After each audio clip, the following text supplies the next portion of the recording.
Welcome to another episode of the ChiselMe podcast, where we break the rough edges, sharpen the soul, and build the man within.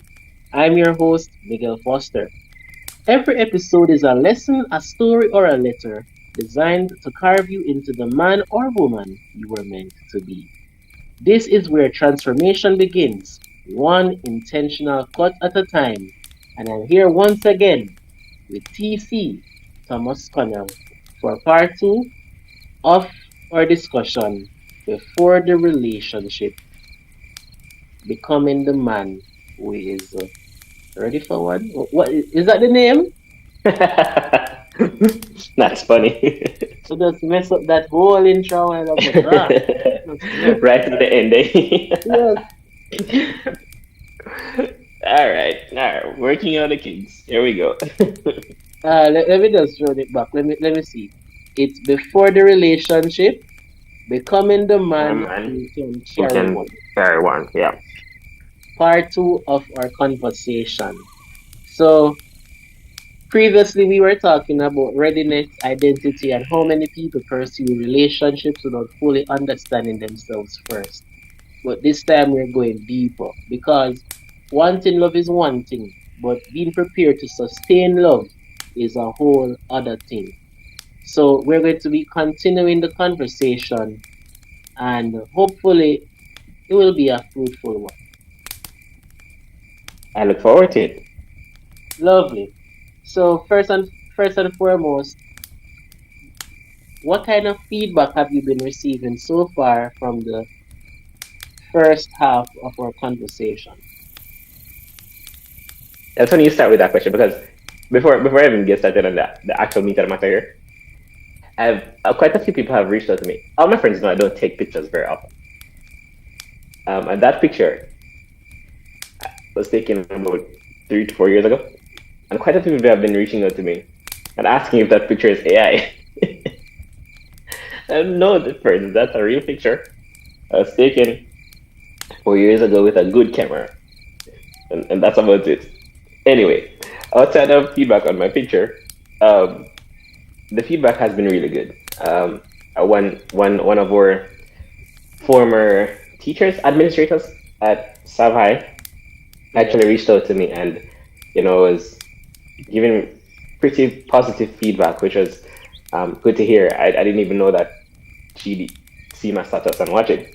Um, my landlady saw me this morning, and she said she was watching that program. I'm like, what program? She said, the program, the discussion you were having with the other young man.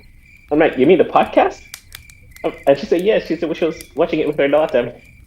And I just had to laugh because I didn't expect that. Of course, she has my number, so she saw it on my status. And quite a bit of people have been coming in, giving their thoughts on the questions that were asked throughout the video, and we're able to have a conversation, and that's cool to see people engage. And I hope that is the way it continues to go. Get people thinking, get them engaged, challenging the mold. That's what I like to see, and I really hope it continues. The people have been great. That's really great.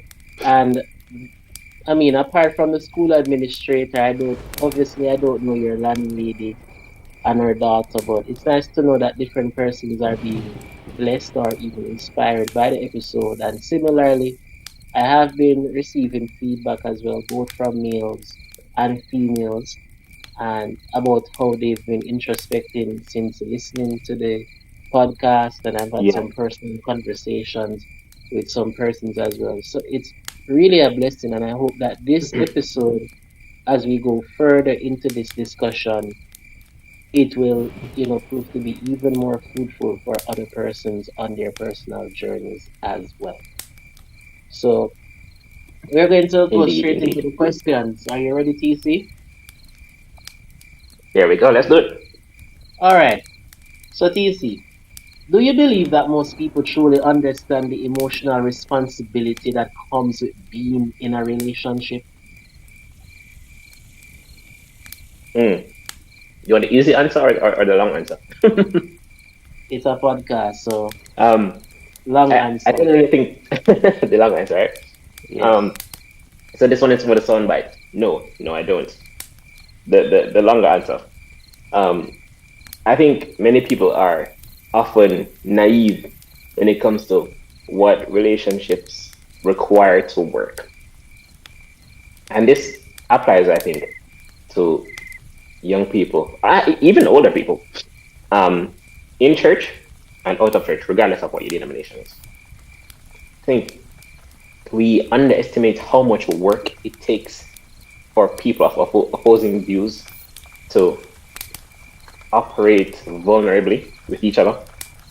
And as such, we approach in a way that makes us unprepared to deal with conflicts when they arise, competing interests, um, and it just makes living difficult. I think a lot of headache, a lot of heartbreak, a lot of emotional stress could have been avoided or could be avoided if we only take the time to mature emotionally, recognize our faults, recognize the faults of the person we are getting ourselves involved with, and exercise grace, practice good conflict resolution. Um, and I could go on and on, but I just think there is a lot of work that could be done and needs to be done before, or at least to be aware of your shortcomings or your faults before one gets into a relationship.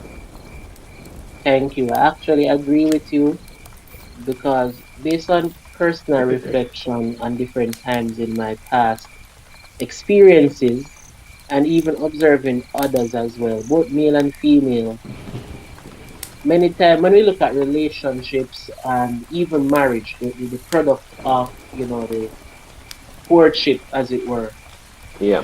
the identity of being in a relationship, of being a boyfriend or a girlfriend or a fiance or a husband or a wife, it has this great identity to it where many of us, we run down the status of being in that state while Mm-hmm. not understanding the true responsibility required to maintain a relationship. Anybody can get into a relationship these days. Anyone can just pick up somebody and say, all right, you're my partner now, you're my Yeah, the significant bar other. is so low.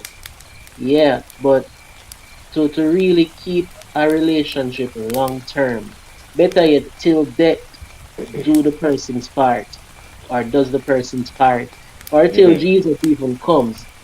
I don't think many persons enter relationships with the understanding about what it really takes to get to that point. So many persons, they get married for the wedding and not for the Forget actual about the rest of the life. breaking. Yeah, and not Mm-hmm. for the actual breaking and remolding of character. Yeah. Or in simpler terms, I remember when I was dating someone and I was telling two of my friends about the person, and this was a younger version of me, and they were like, Miguel, you sure about the young lady here? And I said, yeah, man, I'm sure about her. We spend time with each other. Me Mm-hmm. visit her, me meet her family. She cook for me, and everything nice. Oh, that's a secret right here. And you know what them said to me? And I've heard it many times since, but maybe it's because these friends said it to me, why it stayed with me and proved true. In Jamaican dialect, they said, Miguel, fi see me and live with me are two Two different different things. sitting. That's right. That's right. Mm-hmm. You see her, you go up on date, you see the best version of the girl, she a Nice perform, carrot. you a perform, but you're really ready to live with the person for life, Right. to Mm-hmm. be loyal to that person. When you have conflict and you see a side of that person you don't like, are you Right. willing to hold out? And not even just hold out, but work through the issue with the person. Even if the Right. person don't want to work with you, are you ready to pray for that person so that they're And converted wait. instead of giving up and running away at the first sign of danger? When I say Indeed. danger, I'm talking about red flags. Oh, yes, of Like, course. Yes, yes. you can never be too prepared for marriage. But And that's even the if you thing. are that prepared, there are simply Mm-hmm. certain dimensions of a person you will not see until you're living with that person, Right. or Indeed. until you're intimate with that person. Because I know many of us, we would have been physically intimate with our partner, so it's almost like we're in a pseudo marriage. before the covenant. Oh, yeah. So there's really a lot of emotional weight that comes with being in a relationship. And I'm happy that we both agree with that. Yeah, So man. I will follow up with that in asking you, what do you think emotional responsibility looks like then from your perspective? Provide some applications of what emotional responsibility looks like in a relationship, which obviously would lead to marriage, all things being well. What does emotional responsibility look like? Or it's in the Or share context? some applications or Mhm. examples of emotional responsibility. Um, I think in order for an individual to consider themselves emotionally responsible in a marriage, this has to be a person who has taken the time on their own as a single individual to recognize through self awareness and much introspection and prayer to recognize their strengths and their weaknesses. I think when you have an individual who enters a relationship or enters relationships not being well aware or having a certain level of self awareness, self consciousness, they find themselves in relationships being blown and carried by every wind that blows that relationship, pun intended. Now, how does one approach, how does one consider this emotional responsibility? I think even in marriage, you have to recognize that you, as much as you have weaknesses and flaws and kinks, so does your partner. Um, and in recognizing that your partner is equally a flawed human being, one, you have to exercise grace. Again, I'd like to just preface this. I am single. Okay, I'm not married. So, for all you married people out there, this is just based on my research and understanding of how things work. You have A to, young but no storm, correct, as it correct. is often said. Yeah, correct. So we have to recognize that one, our partners are flawed people like we are, and so we have to extend grace. And that might look like your partner having a bad day and they come home and then blow up on you. You have to recognize that okay, you're having a bad day. I wasn't necessarily the cause of their them being upset, but I might have triggered it with a word that was not carefully considered before it left my mouth, or consider it enough of their current state.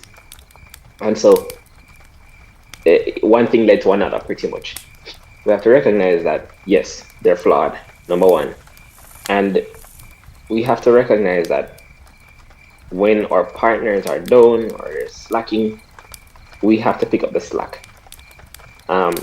Pick up the slack might look like then just can't bother to deal with certain situation, a certain problem, the children at a certain point in time, and you just all right, take some time, let me deal with it, let me handle it. Um, Another aspect of emotional responsibility could be recognizing when you, as an individual, are not very well tuned, or you yourself are upset. Let me say it that way. You have to recognize what your triggers are. When you've started to find yourself going towards the point of being upset if you're thinking of this on a line, when you're straying from neutral, you have to recognize that, okay, I'm upset. Why am I upset? How am I going to relate to my partner? How am I going to relate to my children? How am I going to relate to the people around me? This is a way that is Christ like. You can't be blowing up on your partner because you're upset with them, even if you're justified. We have to recognize that the way we relate to our partner is also the way we're relating to a child of God who we are responsible for caring for. And the things that we do to the least of these, we also do to Christ. And for want of not talking for the next hour. We have to consider the person, like I was just saying, the person as one who we have the responsibility of caring for. It's an individual who the things that we say, the things that we do have a lasting impact on. And if we have children, the things that we say have a great impact on the children as well. The way they see us, the way they see us interact. These are the lessons that they're going to take into the rest of their lives. One word to our partner or to our children could have a massive impact that could change their life for better or for worse. Well said, well said. So in essence, one has to fully understand him or herself, likes, dislikes, strengths, weaknesses. Let me push back on that a little bit. I don't know if you can fully understand yourself. I think It's a lot, you it's a have lot to. of work, that's for Yeah, sure. yeah, you have to do a lot of work to understand at least your baseline.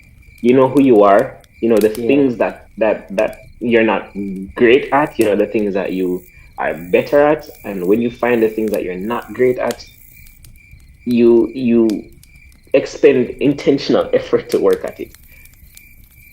The sad thing though is that a lot of persons are not really honest with themselves when it And comes there we on to go. knowing themselves, because Yeah. I said it in the last conversation that I am my own harshest critic.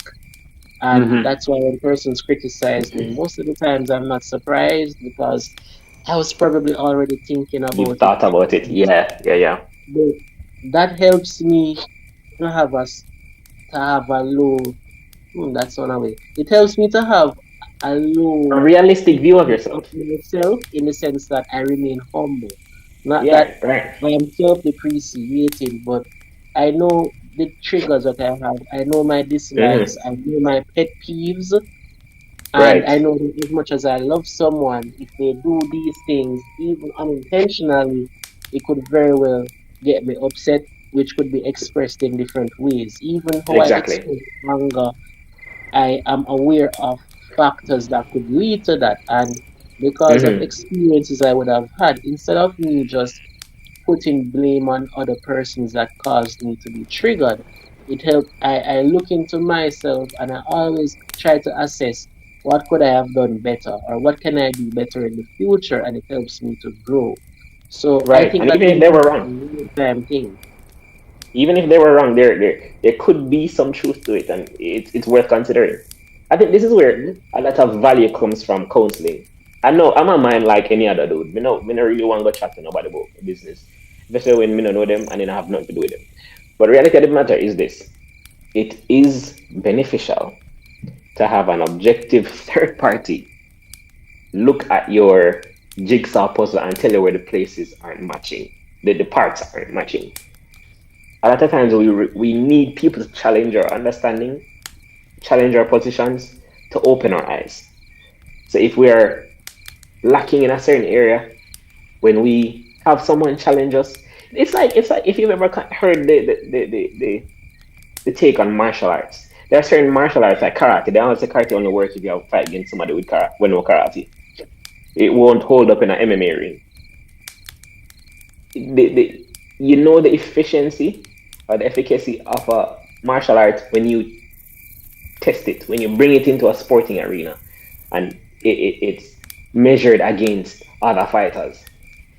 This is how you know when you achieve a certain point of emotional responsibility and emotional maturity, when you can face your, for want of a better word, you face your demons when they're put up in front of your face, and you can deal with them responsibly.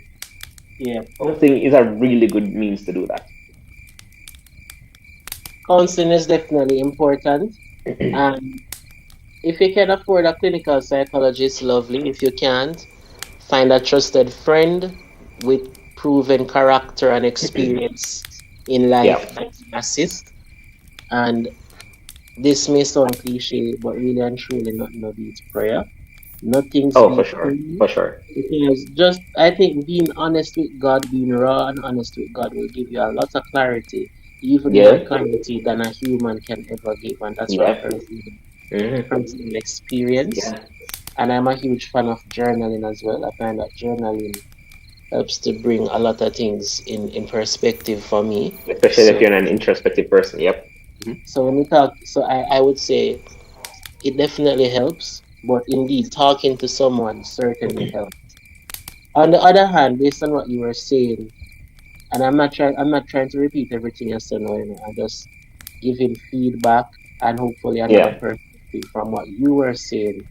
Understanding another person is also emotionally responsible as well, because yeah, sadly we enter relationships expecting the other persons to serve us.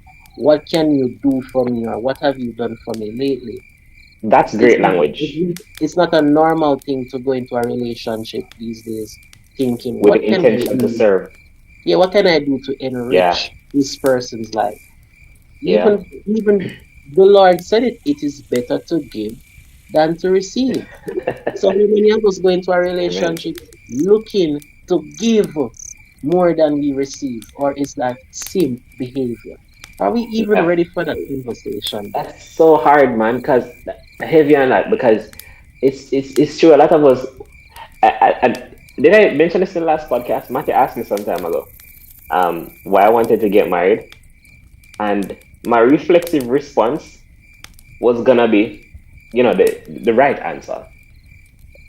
When I say the right answer, I mean the answer that a good Christian young man would give. But even reflexively, I had to stop and I said, do I, Thomas, really believe that that is my response? I know it's the response that I should give, but like, is the response that, I, is it really mine? You know, am I, and I keep asking myself, I keep pushing myself and quizzing myself and challenging myself. Um, is the reason I want to get married because I want to be fulfilled? I want to have a partner that I can love on, and be loved by? Is it because I want to be able to come home to somebody and share my life with them? Is it all about me feeling good? And I had to take a pause before I responded, because if in my heart of hearts, even though I could have given him the right answer, I really believe that the reason I want to do it is about me and what I can get about it. I'm really not ready for a relationship, and obviously marriage, because that's the end goal here. So I think a lot of Yeah. us need to really seriously ask ourselves and challenge ourselves: is the reason I want to get married because of me? Am I being selfish even by wanting to share love with somebody else? All right. Something just came to mind. Something just came to mind. Let us look at our relationship with Christ on an individual level. Look at who Jesus Mm, is. You see that he's perfect, King of all, Lord of all of that, right? Look at us. We're sinful. We're messed up. Measure ourselves to Christ. Are we even worthy to call his name? No, we're not. But yet, we mm, know that he loves us. We take him for granted all the same, right? And likewise, well, not likewise, look at it like this. It says that Jesus has called husbands to love their wives like how he loves the church. You see that the church is imperfect, messed up, filled with controversies. We have multiple right. denominations warring against each other, but he says we're to love Uh-huh. our wives like how he loves the church, right?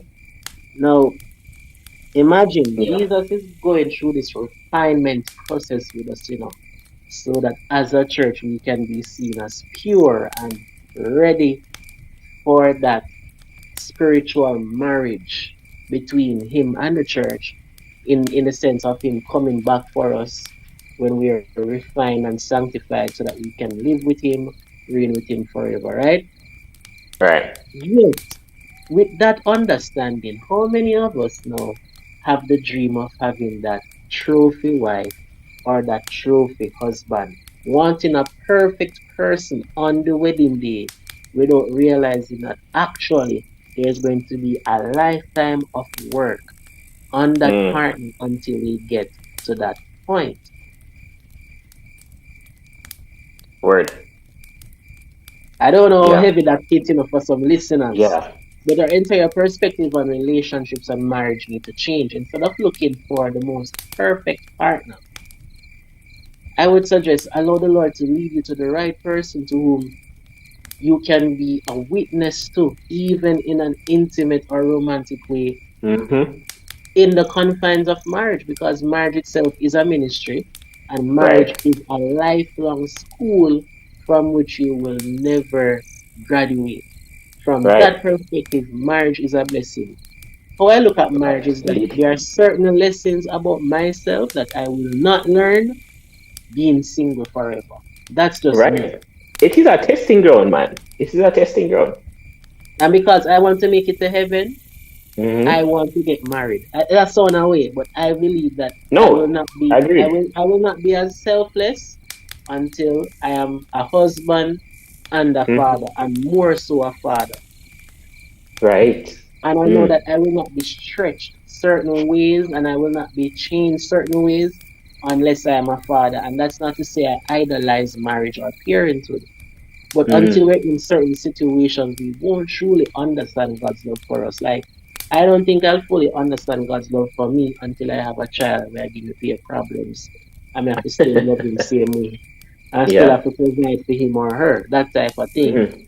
There are just certain lessons you won't fully understand or appreciate being Yeah. a single person. But that doesn't mean that one should not rashly run down marriage or Yeah. parenthood Mm. because there are blessings there. But Yeah. it's good to understand the emotional responsibility or the weight of it that comes with being in a relationship. And Right. I hope that from this short discussion we have a greater understanding and appreciation of that. Mm. We have a lot more Definitely. to discuss. There's another aspect though when it comes on to relationships and why people enter them prematurely. Loneliness. There's a great epidemic of loneliness, especially amongst young men, but even young women as well, right? To what extent do you believe that loneliness causes people to enter relationships prematurely? Oh, so to a great extent. To a great extent, for sure. I've had to, and speaking from my personal experience, I've had to really pause on a number of occasions not to pursue relationships solely because I want a partner, solely because me want somebody to talk to all day, every day. And I know that sounds silly, but I've had to really check myself a couple times because, as you know, Miguel, I have been single for a while. My friends who are closest to me also know that I've been single for a while. I mentioned to You're a you professional before the single podcast. man. I'm professional single.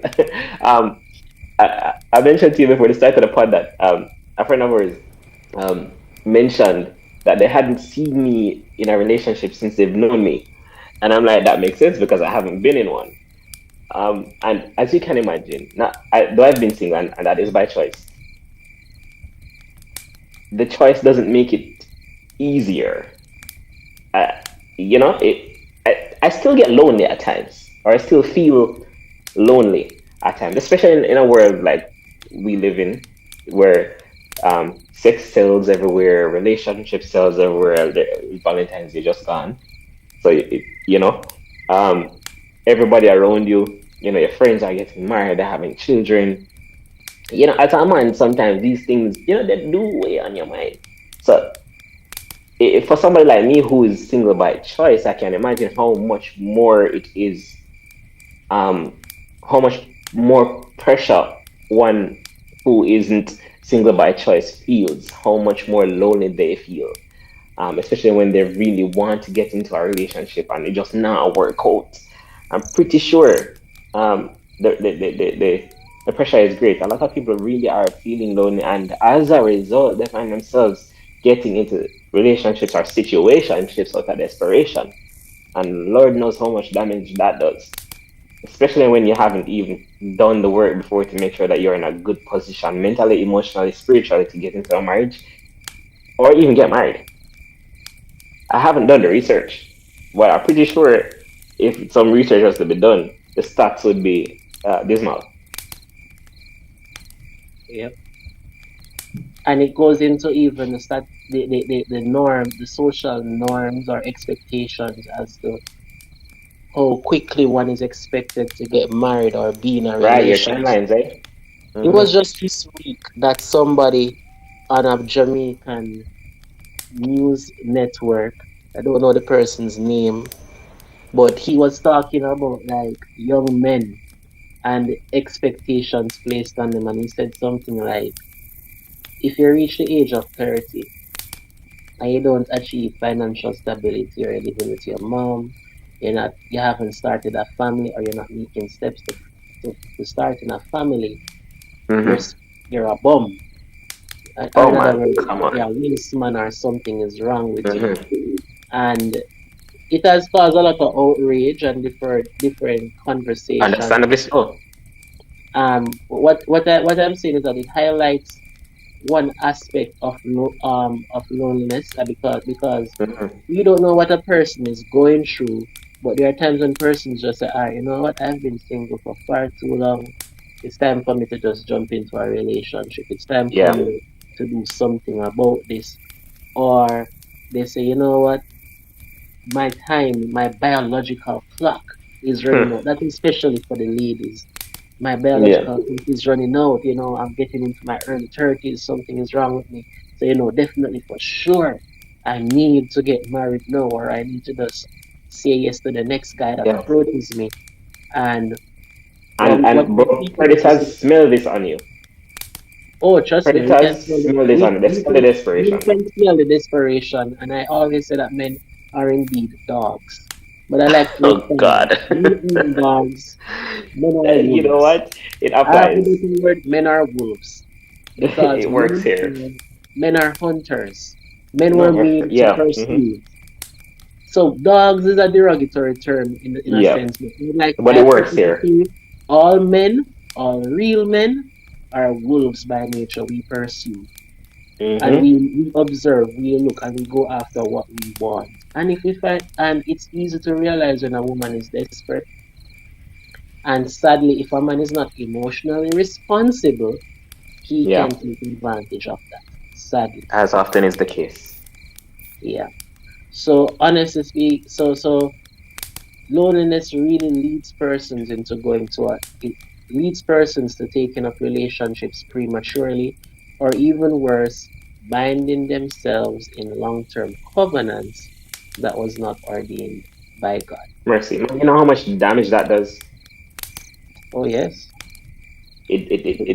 Especially if that relationship doesn't last, that partner, often the female, or because men tend to do a lot of damage.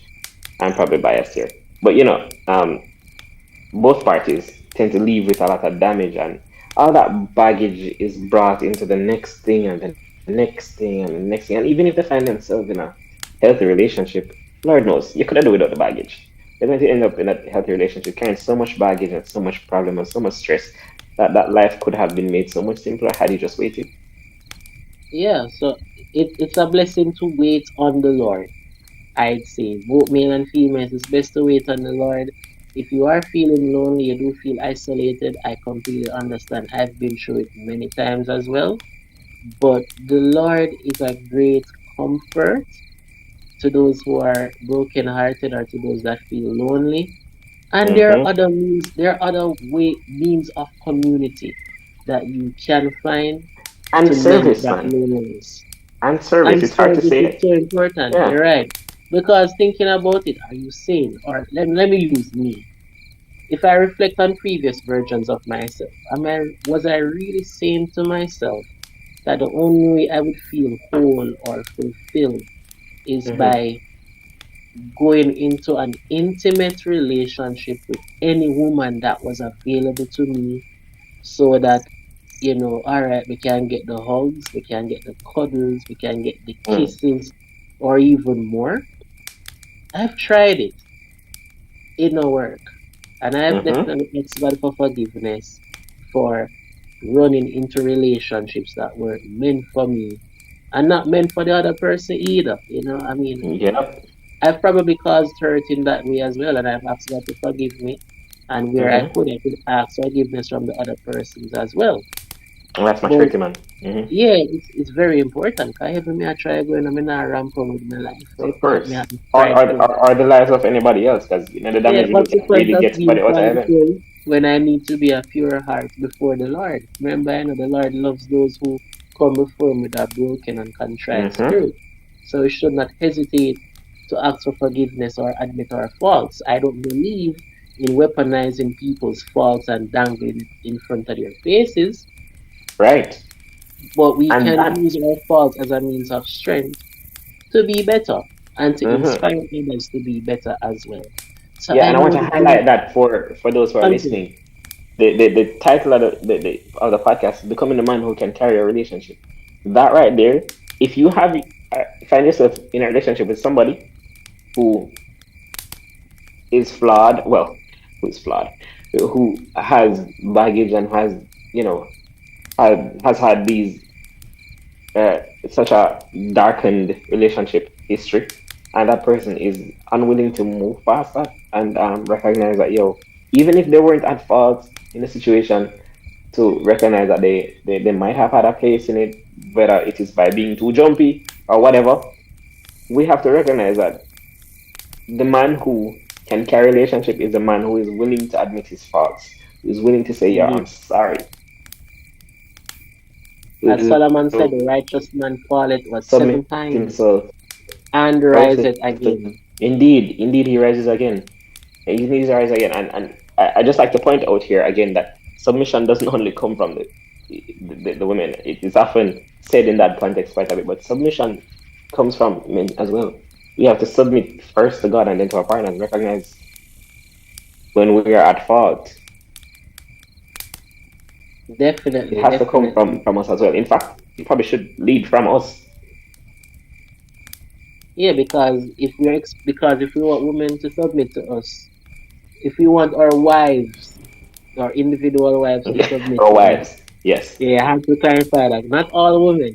If we want our individual indeed. wives to submit to us, we must first be submitted to God's will and seek Hmm. Him for leadership in our lives. That's And how that it is should be. applicable to life. Also, How is it applicable to life? You mentioned how you move on from your past relationships and how you've grown to a point where you obviously go to God for forgiveness, and then you return to some of the people who you might have wronged and say, "Yo, you know what, I did wrong. I'm sorry. Um, forgive me." You have to recognize where you have done wrong. The verse, I can't recall where it's from. I'm very bad at recalling the actual verses in the Bible where things are from. But it says, if your brother has an ought against you, leave your gift at the altar and then be reconciled to your brother, and in this case your sister. Um yeah, and reconcile yourself to your sister, and then come and offer your gift to the Lord. Because we can't be asking forgiveness from God knowing that we done people wrong. Or even the verse says, if people have something against we, if we know that they have something against us, and we might have had a part to play in that, the responsibility is ours to make amends as much as we can, live peaceably with all men and women in this case. It's yeah. applicable to life as well. Very true, very true. Now, thank you for that. We're going to go into our next question. Do you think that relationships build a person, or do they reveal who that person already is? Mm, both, both. Yes, so the last video we had mentioned the honeymoon phase, and oftentimes when the honeymoon phase ends is when we start seeing the beige flag, the red flags that were camouflaged as beige flags, and we probably gave them a pass in the early stages of the relationship, thinking like, they're never so bad. We get past them, or they're not so bad. We'll work them out. And unfortunately, these things show their ugly heads in relationships, and we'll find that there are things that we can't see past, or our partners or are not well intentioned. They're not really planned for work money. They're not. mature enough to see this as an issue, and the worst stuff people show them that show its heads or show their heads, and often we're unprepared to deal with it or address it. So it really is a I think relationships manifest the worst in people because they are testing grounds. Simply put, Very it is a profound. space where you are going to be challenged, and as a result, it shows the best and the worst in people. It is inevitable for relationships to build a person and also to reveal aspects of ourselves that we would not have seen previously. But to mitigate Indeed. Yeah. the amount of negative revelations about ourselves, it's necessary to do the building work by ourselves before The going into a groundwork. relationship. So instead of going in, Indeed. it's like being like Peter, stepping off the boat to walk to Jesus. Remember, Peter thought he was confident and it would have been no big deal to walk to Jesus. But as soon as he started walking, he saw the winds and the waves and he got discouraged. He started to Mm-hmm. sink. Or same Peter. Peter said, Jesus, I'm not going to deny you. Ain't no way. Yeah. These other 11 might run away and deny you, but I won't deny you. Yet when he was in a crisis, 3 times he said, I don't know the man, evil cursing, bad words, and all of that. If we don't do the necessary work to understand who we Yeah. are, you know, when we enter a relationship, we might expect that we're going to be the most loyal individual. And then who knows, maybe some situation happens that leads us to cheat. Maybe not physically, but emotionally. Maybe a situation causes us to say something that we never wanted to say, Mm-hmm. or even, God forbid, lose attraction for somebody that we claim that we would never lose attraction for. Having a clear understanding Mercy. of these things and having a healthy estimate of ourselves will allow us to go into a Mm-hmm. relationship with clear eyes so that we will embrace all the positive growth and learning opportunities in the relationship. And even when the crisis comes, which they will come, we will be more Inevitably. prepared because we know what tools we have brought into the relationship. Make Again, sense? and something like this is why something like counseling is necessary and beneficial, especially when you're getting into a relationship. Spoke to a friend recently, and I said even um, pre-engagement counseling is something that a lot of us don't consider, and we probably should, because at the earliest stages of deciding to commit, before any commitment has been made, because once you start getting engaged, it's a fast track to getting married. Yes. Pre-engagement counseling is something that really should be considered. Is it worth jumping on that fast track before you've established a certain understanding, before you've identified some stuff? Pre-engagement counseling is usually what happens. No, not pre-engagement. Premarital counseling is generally what happens. Imagine. But often by the time you get here, you kind of, you already make up your mind. Yes. And at this point, it's embarrassing if you don't go forward with marriage. And so a lot of people end up getting married to save face. Yep. I'm pretty sure, I haven't heard this stats, but I'm pretty sure people get married to save face because, you're far progressed. Your friends and family already know, everybody looking forward to the wedding. So And money pre-engagement spent. coaching really could potentially save a lot of headache. Yes, money spent and all. Yeah. It's better to leave a person at the altar than to move forward with a marriage that you know will not work. My God. Hard but true. It is. And I mean, I've spoken to persons who they got married young and then maybe 2 years after marriage they experience a bitter divorce or a separation. And I've also Mm-hmm. met persons who are married who rue the very day that they said I do. before God and Right. humanity. So Mercy. married, it's one thing to be in a relationship of say 4 or 5 years and then realize it can't work and break it off. Heartbreak, yes, but at least there Mm-hmm. isn't a covenant. It's another thing to get married, realize that this is a person that I cannot work with, and then say you're going to divorce them.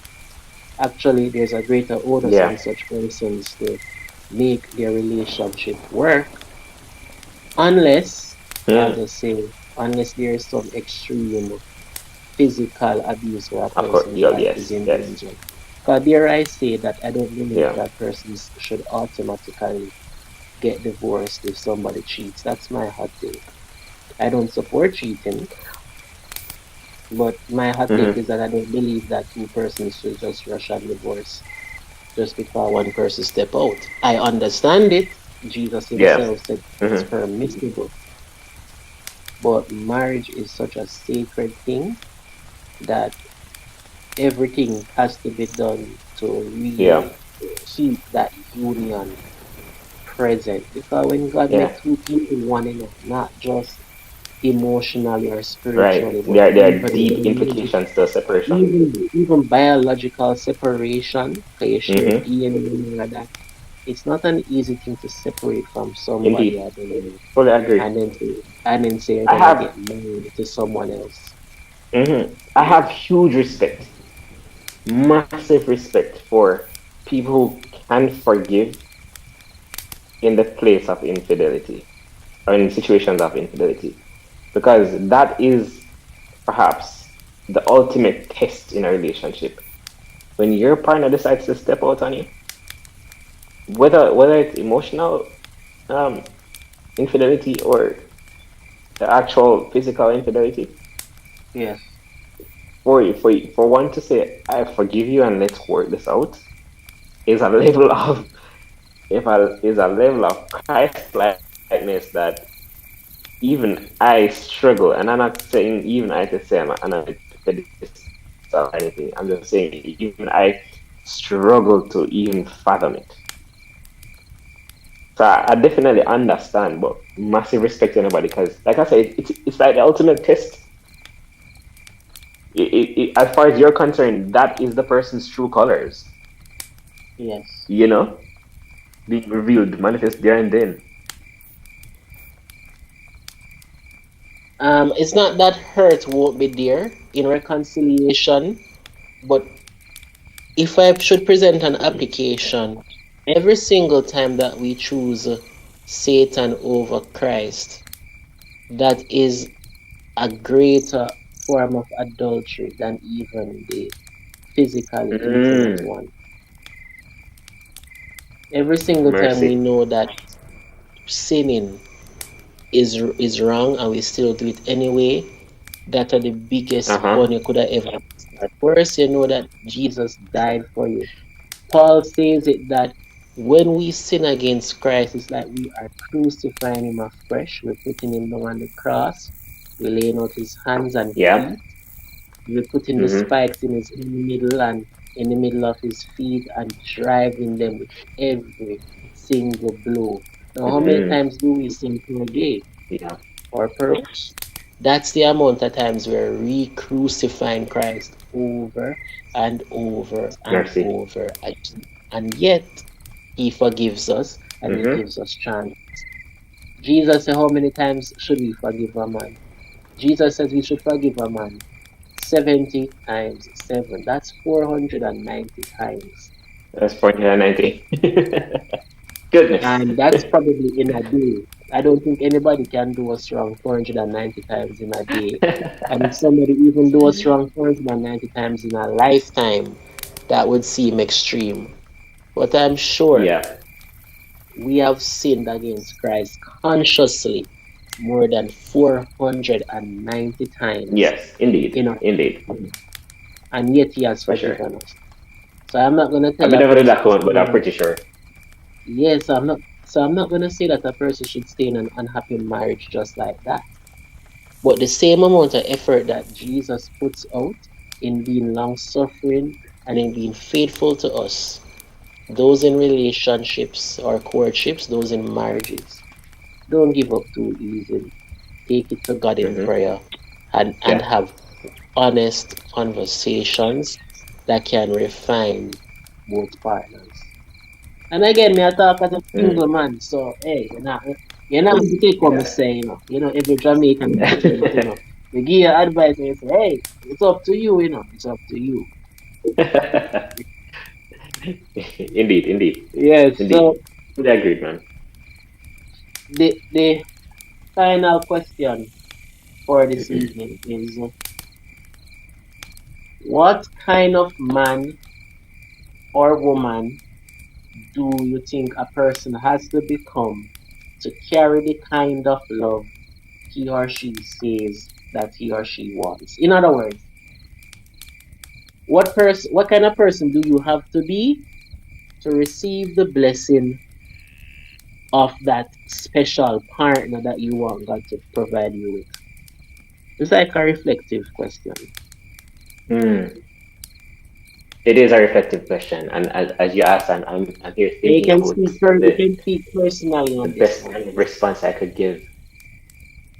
Yeah. Um. I think. Hmm. Let me be vulnerable here. Previously, I mentioned that I am single, and I have been single for a while. I think, in obviously from my perspective, I am ready for a relationship when I am the person I expect my partner to be. And it's a way to hold. It's on a way because I can't hold people to the standards I hold myself to, in the sense that the very standards that I'm very self-critical. Is what I'm trying to say here. And like you mentioned earlier, I too am very self-critical, and perhaps um, a little bit too much so. So it might be too much to hold someone to the standards that I hold myself to. But I expect that at the base of the principles um, should be reflected. That being a person who is humble, a person who is meek, a person who is conscious, a person who is focused on making Christ their first and their primary, a person who recognizes the need for laying themselves at the foot of the cross and recognizing that everybody else is also a sinner who really should be doing the exact same. Um, some time ago, last week, we were having a conversation, some friends and I, about the Beatitudes. And the Beatitudes speak to those who are hungering and thirsting after righteousness, those who will be persecuted for the sake of Christ. And these characteristics, those who are righteous, that will be filled, these characteristics are or can be applied to a relationship, in that the person should be thinking or seeking for a right relationship. They should not be seeking to do harm to another. They should be meek. They should be not quick to speak a word that is going to cause harm. All these characteristics are the things that I hold myself to. And it is when I find that a person who is seeking to do the same, maybe not hitting all the boxes that I might have, all the check marks I have in my mind, but a person who sees the necessity of pursuing, you know, this is a person that,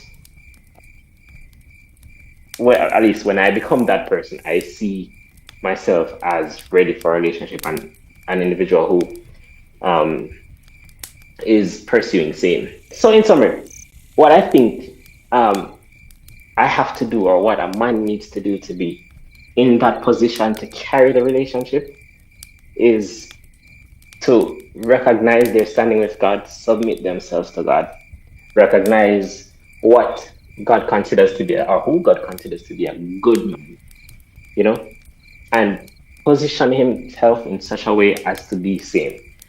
And likewise, I think this applies to women as well. You have to be the kind of person who God would consider as good. So seek to have the fruit of the Spirit, seek to have that touch of character that is Christ like, that is good, that is godly. And that person, um, of course, if you're looking to a person that can look different based on your spiritual maturity, but that person should always be seeking, should be pursuing, and you should be on a similar wavelength. Don't be unequally yoked, but that person should be on a similar wavelength as you. And this is a person who is ready to get themselves in a relationship. Gentlemen, we have our great responsibility here to carry a relationship, as the podcast is titled. And we can't carry a relationship if our focus isn't first and foremost on Christ. Of course, everything else is secondary. We need to have a solid foundation. We need to be mature. We need to be financially mature, stable, ambitious, all these good things. But our first and primary focus should be on Christ, and everything else, you know, will find its way. Indeed. To add to that, I will just quote the words from one of my favorite hymns: to look upon Jesus, sinless is he. And it's more of a prayer. Father, impute this life unto me. Mm-hmm. My scarlet, my sin and woe, covered with his life, whiter than snow. And again, Indeed. it may sound cliche, but we really need to measure our lives to the character of Christ. Get to know him, get to know how he lived on this earth. And when we see how selfless he was and how dependent he was upon God, that will automatically reframe our thinking and cause us to be submitted to him. And when we realize our nothingness instead of our macho-ness or our level of alpha, we will then be refined to say ultimately God's will be done. Now we could Yeah. go on and on to say what's the best version of a man or a woman needed to be in a relationship, or what's the best version. But ultimately, God knows that best version. And dare I say that it's not a one size fits all thing. There are different Oh yeah. personalities, there are Definitely not a different one size fits ways all. of expressing oneself. But my encouragement, submit yourself to God and He will prepare you and He Hmm. will refine you. And if you're already in a relationship and still realize that there is a lack and there is growth that you need to do and you don't know where to start, submit yourself to Christ and He will definitely mold you into the man or woman you are meant to be. Amen, brother. Amen. It's not too late. So it's not too late.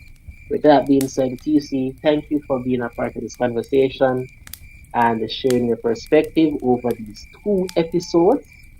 Really appreciate it, and hopefully we'll have you here once again. Thanks, man. Thanks for having me. It's been eye opening for me as well. Praise God, I'm happy to hear that. Again, if this episode sharpened you, please share it with a man or woman who is on his or her journey as well.